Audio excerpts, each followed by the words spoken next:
The Jets are going to draft a new player tonight, but more importantly, we're going to begin to find out how Aaron Glenn and Darren Mougey operate, and we're going to begin to find out how effective they are at leading the Jets. Let's break it all down today on Locked On Jets.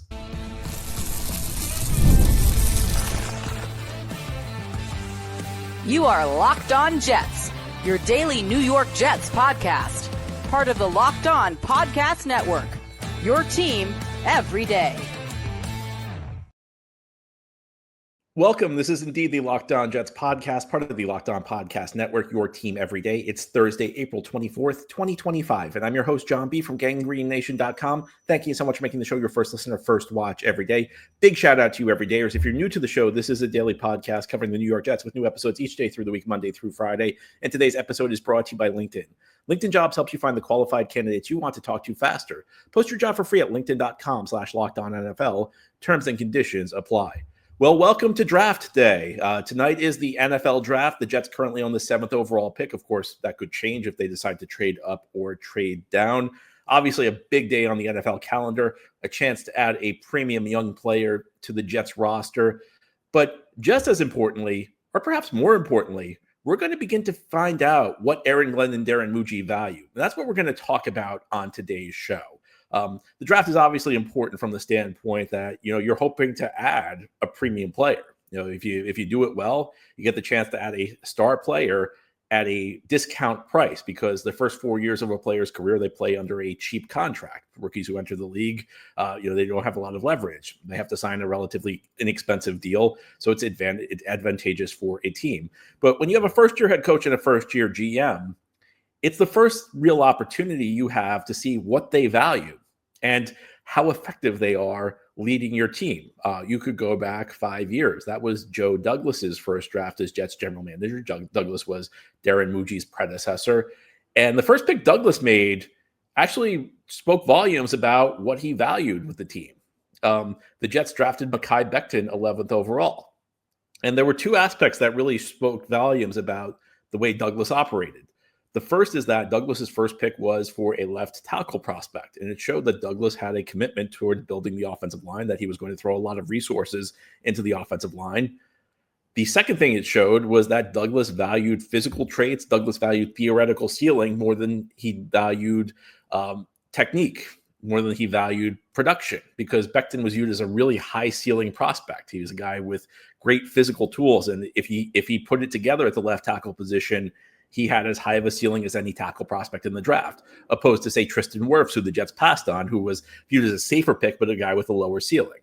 Now, both of these kind of show you the flaws in Douglas. He may have valued offensive line, but he wasn't very good at putting one together. And I think you can be effective if you value traits above all else.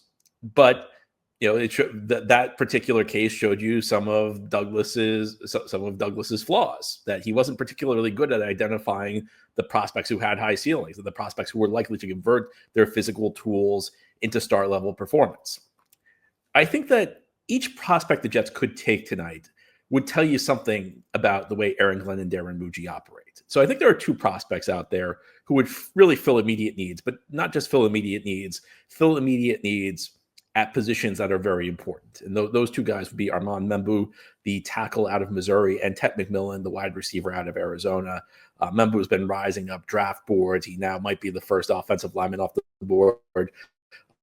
McMillan's really kind of been viewed as the consensus best wide receiver prospect through much of the process. I think that if the Jets pick either of these guys, it shows you that Glenn and Mougey are committed to addressing the premium positions and trying to build strength at those positions.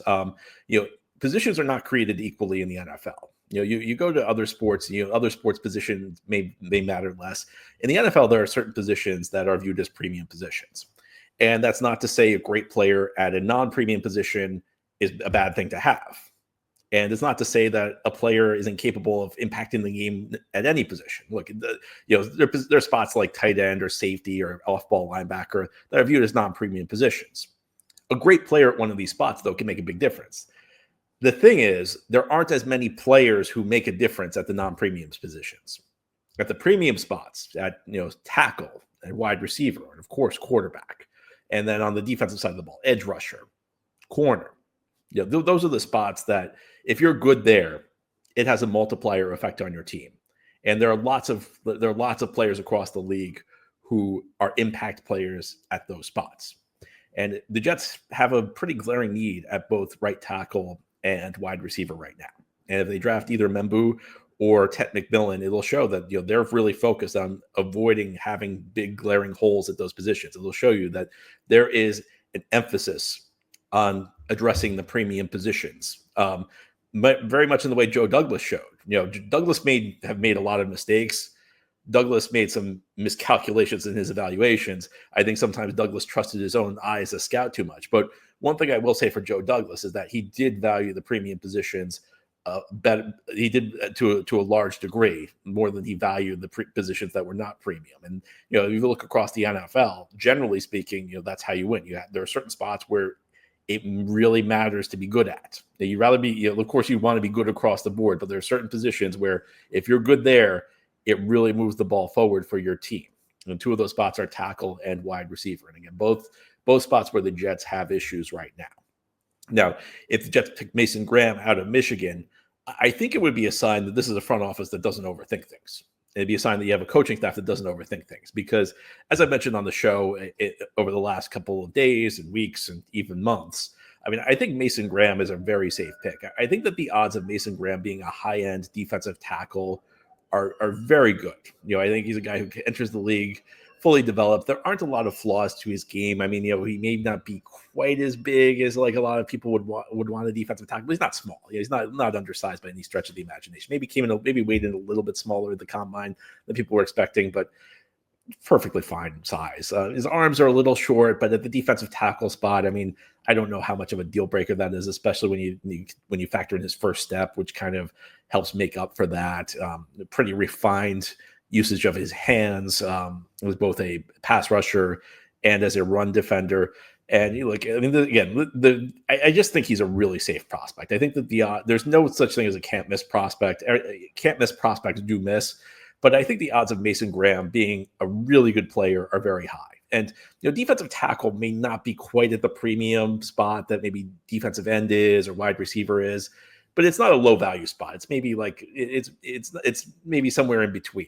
And it's a spot where if you're good, it can make a big difference. And if you pair Mason Graham with Quinnen Williams, you'll have two guys that are very difficult to block. And if you have a 5-man offensive line and a 4-man pass rush, well, if you do the math, only one guy can be double teamed.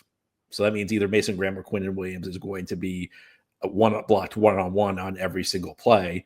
And also it means that, on any given play, like either guy can take a rest, but 100% of the snaps will have one of these two guys on the field. And as Quinnen Williams ages, Mason Graham can take over more of the heavy lifting, and it'll allow Quinnen Williams to maybe extend his career and continue to make an impact. So I think if the Jets pick Mason Graham, of the realistic guys who would fall to the Jets, and that I don't think Abdul Carter's falling to the Jets. I don't think Travis Hunter's falling to the Jets. I talked about the possibility the other day, but I think it's very unlikely either of those guys is falling to the Jets. I think earlier in the offseason maybe we had more hope for Abdul Carter, but of the players who realistically could fall to 7, to me Mason Graham's the top choice, just because he's such a good bet to be a high quality player and a guy who could be a great fit next to Quinnen Williams. And again, I think if the Jets pick him, that's a sign that this is a front office that's not going to overthink things. It's a sign that the front office is going to see that they gift landed in their laps and they're going to happily accept it. Now, here on the Locked On Jets podcast, turn our attention to another scenario. One of the guys we just talked about, Armand Membou. I mentioned that if the Jets draft him, it shows that there would be a commitment to addressing premium positions. There's something else it would show, though. It would show a real confidence in this team's ability to coach players up. And why do I say that? Well, I'll explain why as we continue here on this Thursday draft day edition of Locked On Jets.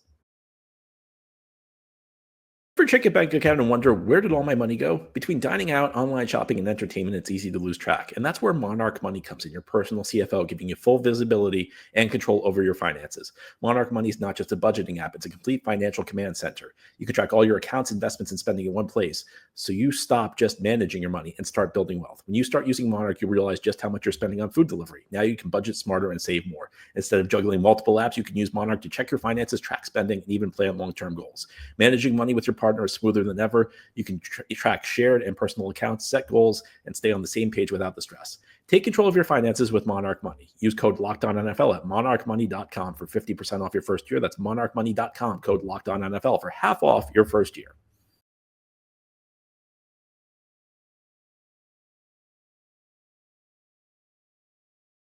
Today's episode of Locked On Jets is brought to you by Game Time. There's nothing like the atmosphere of an NBA playoff game. Every bucket, every defensive stop, every moment feels huge. It's electric in the arena, and with Game Time, you can be part of it without the stress of last-minute ticket hunting.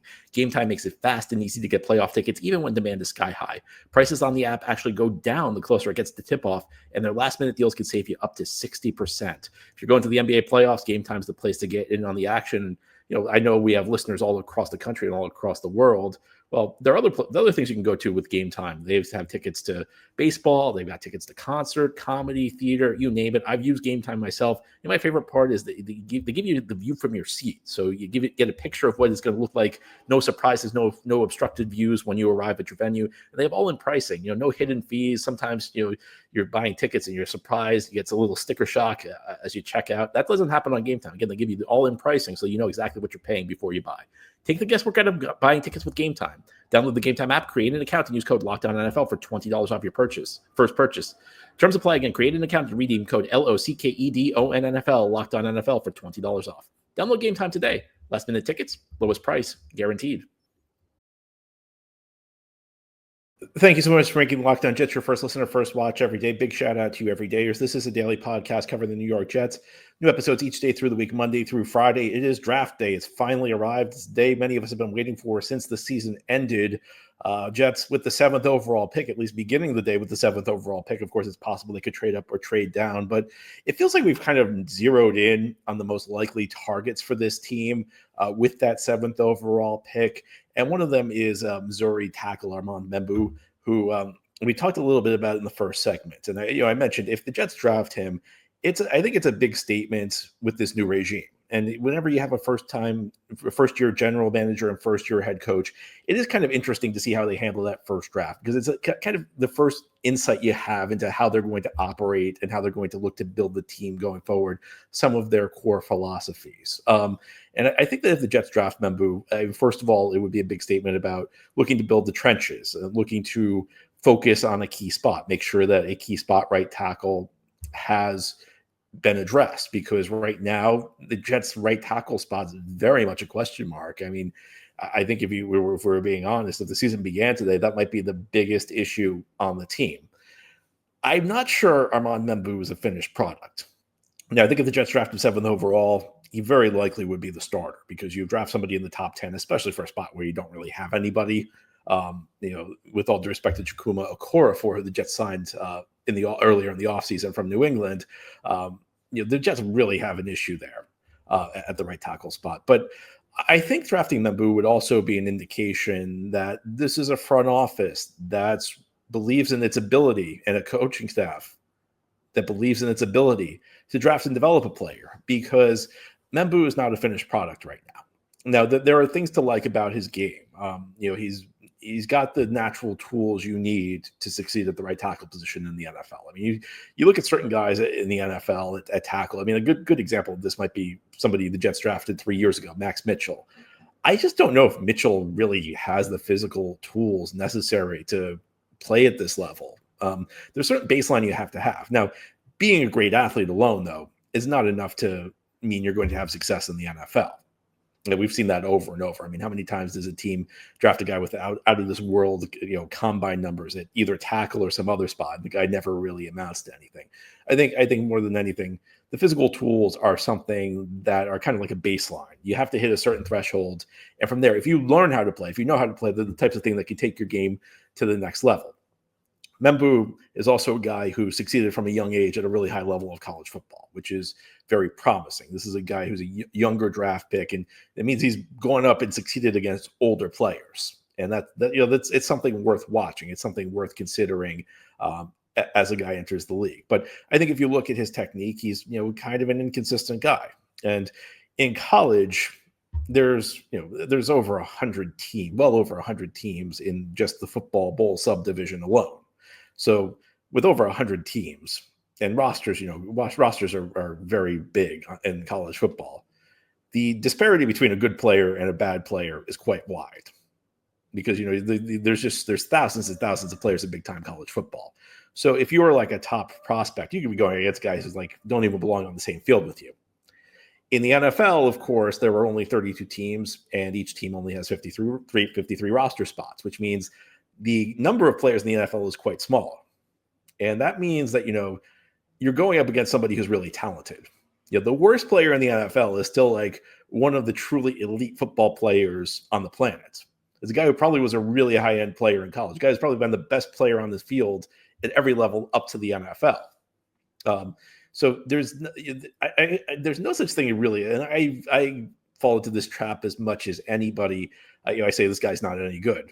The reality is there's no such thing as a bad player in the NFL. Some players are better than others, but because the gap is so small, you can't rely solely on raw athleticism. And again, this is why, like, you draft somebody who has an amazing combine, they may not amount to anything. Teams will spend day 3 of the draft, bringing in guys with just like out of this world athletic tools. I mean, you can think about a couple of years ago when the Jets drafted Zach Kuntz, a tight end with, some of the best combine, some of the best raw athletic test numbers in history, and it really hasn't shown much ability to develop. You have to have technique. Membou is a guy who's I wouldn't say his techniques, I wouldn't say he's a complete project. I mean, I think there are things he does well, but his technique can be inconsistent. And I think this is not a guy you draft unless your offensive line coach is on board, because your offensive line coach becomes the critical coach in this story if you draft Armand Membou. And I think offensive line is a spot where the coaches matter more than they matter at other spots. We always like to praise the position coach when somebody succeeds, or criticize the position coach when somebody fails. Most of the time, it's about the player, though, and it is true it's about the player in the NFL at the offensive line. But the offensive line has to work as a unit. A lot of that comes down to coaching, but also lots of offensive linemen in today's NFL are not really coached up in college. I speak about this a lot, that college offenses these days don't really require a lot of natural drop back passes because of the way the college rules are set up. It's much easier to use the screen game because you're ineligible receivers. Your offensive linemen can go further down the field than they can in the NFL. So guys don't really get the reps in regular pass blocking, and coaches don't really drill it into players the way they used to. And you're not seeing as many guys into the NFL as pro ready as you saw in the past. And this puts an extra premium on coaches on the offensive line, particularly the position coaches on the offensive line, to develop players. So I think somebody like an Armand Membou, who could end up being a very good prospect, a guy with a lot of attributes going for him, but a guy with some question marks with him. If you draft him, it says a couple things, what we discussed earlier. It says that, you're committing to the trenches.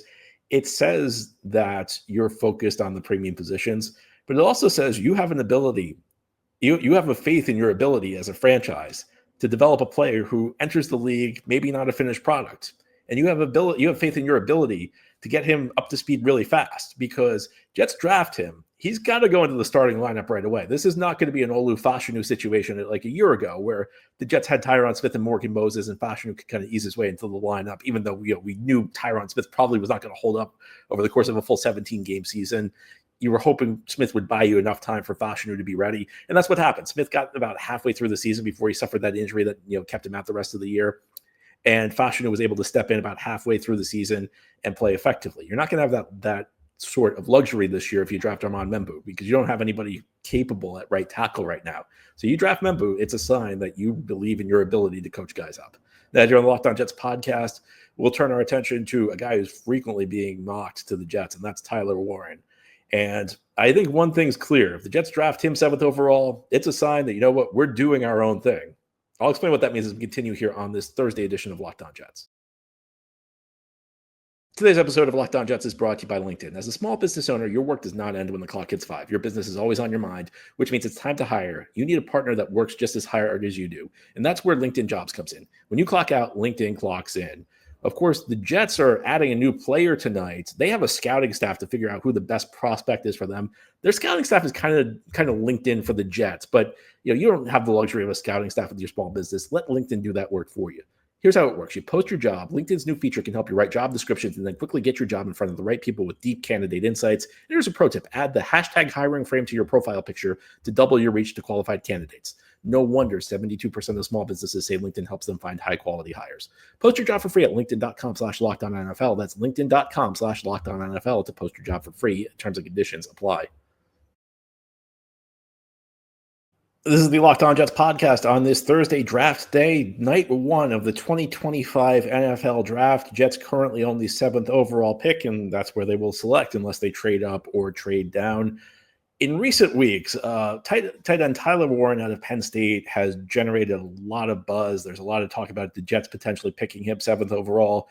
And I've said a lot about him, and I have to be honest with you, I would not be the biggest fan of that pick. And I think that if the Jets draft Tyler Warren, and that's the first pick of the Aaron Glenn, Darren Mougey era, it would be a sign that, they're kind of just throwing out the playbook and they're just kind of doing their own thing. And the Jets aren't really using the conventional NFL ways as a model for building their team, because there really aren't a lot of examples of a team drafting a tight end like Tyler Warren that high. I mean, the most recent example of a tight end going as high as 7 would be 2021 when the Falcons drafted Kyle Pitts. But Kyle Pitts was viewed as like one of the top tight end prospects of a generation. Tyler Warren is a good prospect, but I don't know that he's on that level. Like Pitts was praised as, Pitts was viewed as like a top prospect, one of the great tight ends prospects of the 21st century.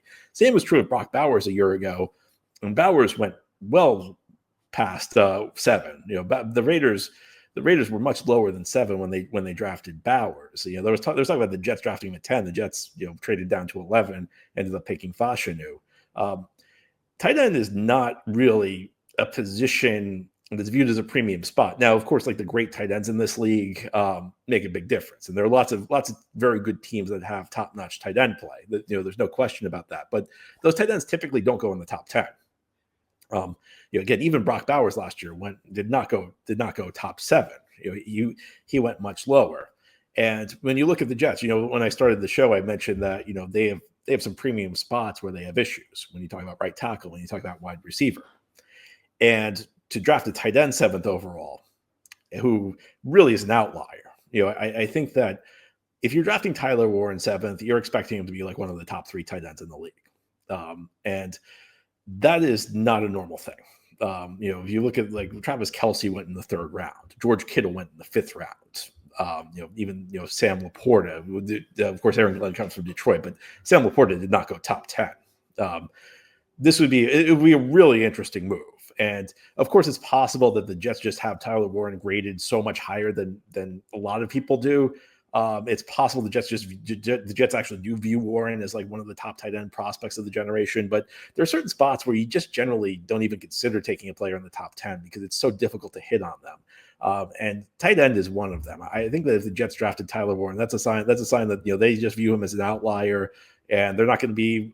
They are not going to bow to any sort of pressure. They're not going to bow to any sort of criticism. They view a tight end, a high-end tight end, as a critical component in the offense Tanner Engstrand is putting together. We'll see whether it's right or not. I have to be honest with you. I don't think I'm not going to be a huge fan of this if the Jets end up picking Tyler Warren at 7. I think that there's a lot of risk there. And I think there are other players who offer just as much reward without the degree of risk. And I'm going to close by talking about one possible final situation that I don't expect to play out. But there is always the outside chance the Jets take a quarterback tonight. And it probably would be Shedeur Sanders. I think the odds of Cam Ward falling to 7 are very low. I think the odds of Sanders falling are a little bit higher. Or maybe the Jets surprise us. Maybe it's someone like a Jalen Milroe or a Jackson Dart. If they take that guy, what it says is that Aaron Glenn and Darren Mougey are willing to bet their Jets tenures on that guy, because right or wrong, and I think it's more wrong, coaches and GMs usually don't get 2 bites at the apple when we talk about a first-round quarterback. They usually only get 1. And if Glenn and Engstrand are willing to bet on a quarterback, it shows that they really believe in that guy, and it shows that they are fully behind them. I don't think they will. There really hasn't been much buzz around, and of course, the lack of buzz could be the Jets throwing up a smoke screen. But I also got the feeling, just hearing from Aaron Glenn talking, especially when the Jets let Aaron Rodgers go, it seemed like Glenn wanted to kind of instill his footprint on the franchise. It seemed like Glenn really wanted to leave his mark. He made, there were comments that came out about how, you can't have one player bigger than the rest of the team. And of course, a quarterback, especially one who the team uses a lot of resources to get, is a guy he's going to be the face of the franchise. There's no doubt the Jets will eventually draft a quarterback with Aaron Glenn here, unless Justin Fields hits it big this year. If Justin Fields surprises everybody and shows that he can be the long-term solution at quarterback, maybe the Jets won't draft somebody. But if that happens, Justin Fields will become big. He'll become the face of the franchise. The Jets inevitably, if Aaron Glenn wants to have success, they will need a big quarterback, whether it's somebody they draft or whether it's Justin Fields or whether they acquire him some other way. Jets will need a quarterback who's the face of the franchise. But I know that Aaron Glenn wants that right now. I think Aaron Glenn's kind of busy putting in his program. I think Aaron Glenn wants to kind of be the only voice, the only focus at this early stage. So I'd be a bit surprised if the Jets draft a quarterback, but there are always surprises on draft night. One thing I do feel confident about: if the Jets draft a quarterback tonight, it's a sign they are fully behind that person as the future of the franchise. Anyway, that's all for today's episode. This has been the Locked On Jets podcast, part of the Locked On Podcast Network. Your team every day is our motto. As always, if you enjoy the show, hit the subscribe button where you're watching or listening so that you'll never miss an episode. If you enjoy the show and are listening on the podcast source, please give it a 5-star review. If you're watching on YouTube and enjoy the show, give this episode a big thumbs up. It helps us out, helps other Jets fans find the podcast, and keep watching the feed. If you follow Locked On Jets on either YouTube or some podcast feed, keep watching it, because we'll be updating over the course of the weekend as the Jets make picks. But that's all for this episode. Enjoy the draft tonight, and we'll be back after the draft to break down what the Jets did. Can't wait to chat with you then.